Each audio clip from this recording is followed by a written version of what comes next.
Tewasnya Prada Luki Namo di tangan senior membuat keluarga terpukul. Terlebih, korban baru 2 bulan bertugas sebagai tentara. Serma Christian Namo, ayah korban, menuntut keadilan, meminta para pelaku dipecat dan diganjar hukuman mati.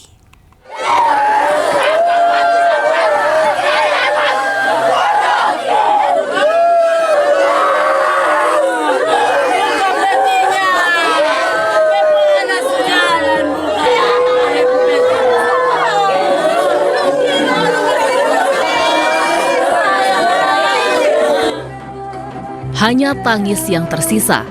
Keluarga begitu terpukul dengan kematian Prada Luki Namo yang diduga tewas dianiaya oleh seniornya. Terlebih Prada Luki Namo baru 2 bulan menjadi tentara, ditugaskan di Batalion TP 834 Nakegeo, Nusa Tenggara Timur.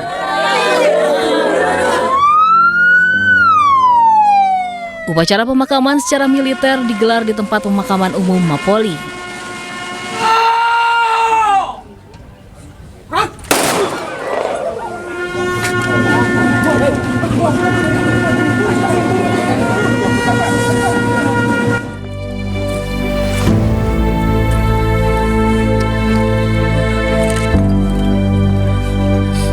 Yang begitu di beta tentara 31 tahun ya. Beta tentara merah putih beta lepas. Buat apa beta pakai merah putih? Hah? Tutup beta anak mati. Sebelumnya saat jenazah Prada Luki masih di rumah sakit, sang ayah Serma Christian Namo marah besar. Nyawa ini sudah mayat, itu saat tidak ada pertanggungjawaban. Hati Serma Christian Namo dan sang istri hancur begitu mengetahui anak kesayangannya harus kehilangan nyawa di tangan senior setelah sempat koma beberapa hari. Terdapat luka lebam dan sayatan di tubuh korban. Melihat kondisi jasad anaknya, Serma Christian Namo yang sudah 31 tahun mengabdi sebagai TNI menuntut keadilan. Ayah Prada Luki meminta para pelaku dipecat dan diganjar hukuman mati. Saya bertekad untuk dan bersumpah untuk anak saya memperoleh keadilan. Dan yang kemarin yang di medsos itu, saya secara spontan, saya melaksanakan. Ya mungkin kalau viral itu wajar, tapi tujuan saya cuma satu, keadilan. Jujur, saya sebagai seorang ibu yang melahirkan anak saya, yang membesarkan dia, saya hancur, saya sakit. Karena putra yang saya banggakan baru merasakan memakai baju loreng beberapa bulan saja. Dia pergi dengan cara yang tidak wajar.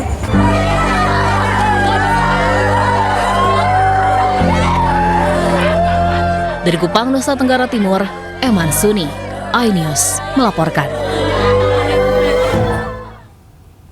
Meski berat, Sepriana Paulina Mirpe, ibunda Prada Luki, berupaya mengikhlaskan kepergian anaknya. Sang ibu mendesak agar kasus kematian anaknya diusut tuntas tanpa memandang pangkat. Kami keluarga, terutama saya seorang ibu yang memperjuangkan keadilan buat anak saya hanya menuntut jangan 4 saja. Saya tahu itu banyak dan semuanya itu harus diusut tuntas karena dari pohonnya itu akan turun ke bawah semua. Karena satu perintah semuanya akan melaksanakan. Jadi jangan pandang bulu, mau dia perwira, mau dia bintara, mau dia tamtama, kalau dia bersalah harus dihukum sesuai aturan yang berlaku. Tuntutan kami harus jujur bahwa harus diungkap semuanya. Semua pelaku harus ditangkap, diadili, dipecat, dan pelaku utama dihukum mati. Karena nyawa tidak bisa dibayar, nyawa anak saya sudah hilang. Saya seorang ibu memperjuangkan hak anak saya untuk memperoleh keadilan. Sampai manapun, bila perlu, saya akan menghadap Panglima. Pemirsa, terkait penganiayaan yang menewaskan Prada Luki, 4 prajurit TNI kini telah ditetapkan sebagai tersangka. Subden Pom ND telah menahan ke-4 anggota TNI tersebut. Saya tanggung jawab. Pikul! Pikul! Wah, pikul! Saya yang komando sekarang. Ini mayat anak saya. Keempat prajurit TNI yang diduga melakukan penganiayaan yang menewaskan Prada Luki Namo ditetapkan sebagai tersangka. Penetapan tersangka dilakukan setelah keempat pelaku diperiksa intensif bersama 20 saksi lainnya. Subden POM masih mendalami peran 4 pelaku penganiayaan dan berjanji akan menindak tegas para pelaku.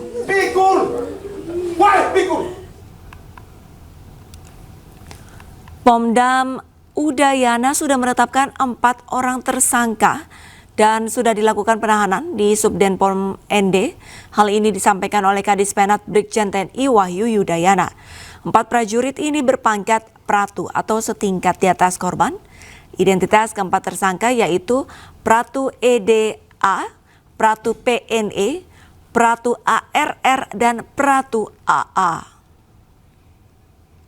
Personil yang terduga sebagai pelaku, ya, termasuk beberapa saksi yang ada di sekitar tempat kejadian perkara pada waktu terjadinya perkara tersebut sedang diperiksa di Taspen Polisi Militer Kupang, dan pemeriksaan juga akan dilaksanakan secara intensif dan betul-betul.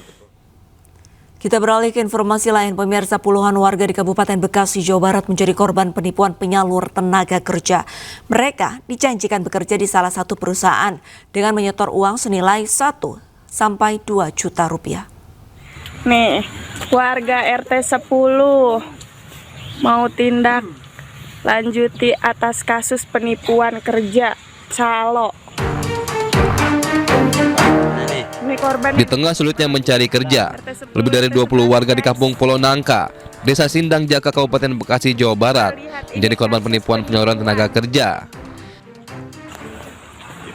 Tuh, nih korbannya banyak banget guys, sampai 22 orang. Tuh. Para korban dijanjikan untuk bekerja di salah satu perusahaan di kawasan Cibitung oleh seorang penyalur tenaga kerja sejak bulan Mei 2025 lalu, dengan menyetor uang mulai dari 1 juta hingga 2 juta rupiah. Namun hingga kini, pekerjaan yang mereka impikan belum didapatkan. Para korban pun akhirnya melapor ke Polres Metro Bekasi dan berharap kasus ini ditindaklanjuti. Selaku pelaku itu menawarkan kepada kami itu bahwa ada kerjaan di salah satu perusahaan. Nah, dia ngajak kami untuk bekerja di perusahaan itu dengan administrasinya 1.650.000. Selama 3 bulan ini kami sudah menunggu, belum ada itikat baik dari pelaku untuk memasukkan ataupun mengembalikan. Transfer ke pelaku berapa Mbak? Dari ketiga Mbak ini? Saya 1.600.000. Saya 700. Ini sama juga.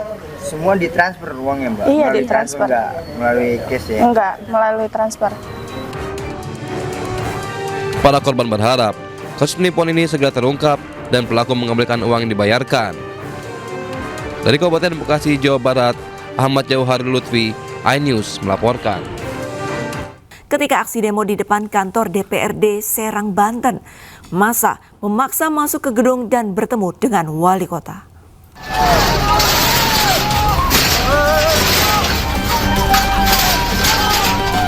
Saling dorong antara massa dengan petugas terjadi dalam unjuk rasa di depan gedung DPRD Serang. Massa yang tergabung dari Himpunan Mahasiswa HMI Serang mencoba masuk ke kantor DPRD dengan mendobrak pagar. Dalam aksinya, massa menyoroti sejumlah permasalahan seperti penataan aset yang saat ini masih menjadi permasalahan.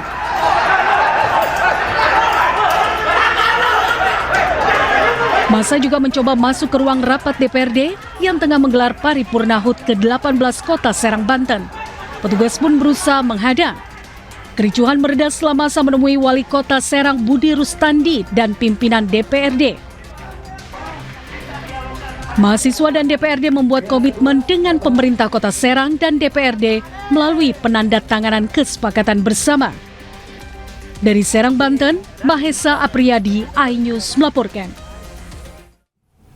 Geger seorang pria ditemukan tewas di dalam mobil yang terparkir di pinggir Jalan Raya Labuan Pandeglang, Banten. Jasad korban ditemukan terlentang di jok belakang.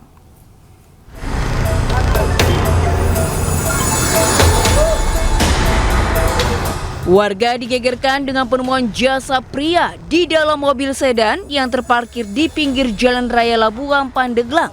tepatnya di Desa Sodong, Kecamatan Saketi, Kabupaten Pandeglang, Banten. Tim Inafis Satreskrim Polres Pandeglang dan Polsek Saketi yang tiba di lokasi langsung melakukan olah TKP. Jasad tanpa identitas ini ditemukan dengan posisi terlentang di jok belakang dengan kondisi sudah membusuk. Hasil pemeriksaan tidak ada tanda kekerasan pada tubuh korban. Keadaan mayat sudah penulangan. Jadi sudah membusuk ya? Ya, sudah keadaan membusuk. Di lokasi tidak ada identitas sama sekali. Guna mengetahui penyebab kematian dan identitas korban, jasad korban dibawa ke RSUD Berkah Pandeglang untuk diotopsi. Dari Pandeglang, Banten, Iskandar Nasution, iNews melaporkan. Sementara itu di Pemalang, Jawa Tengah, pasangan suami istri ditemukan tewas terlentang di atas tumpukan batu. Sebelumnya kedua korban sempat minum kopi di warung dekat lokasi. Ini yang meninggal, Pak, mohon izin.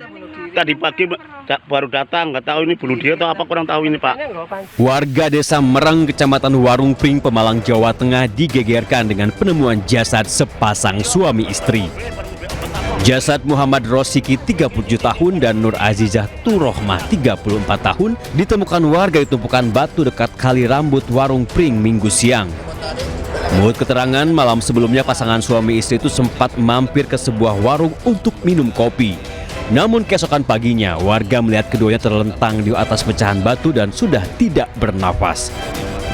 Tim polisi langsung melakukan olah TKP dan menemukan tidak ada tanda-tanda penganiayaan. Jasad keduanya dievakuasi ke RSUD Dr. M. Asari untuk pemeriksaan lanjutan. Polisi masih mengumpulkan barang bukti dan meminta keterangan prasaksi untuk memastikan penyebab kematian. Dari Pemalang, Jawa Tengah, Suryono Soekarno, iNews melaporkan. Massa merusak rumah pelaku penganiayaan bocah yang berujung tewas di Pasuruan, Jawa Timur. Warga emosi atas ulah pelaku yang tega menganiaya bocah berusia 7 tahun di teras rumah korban.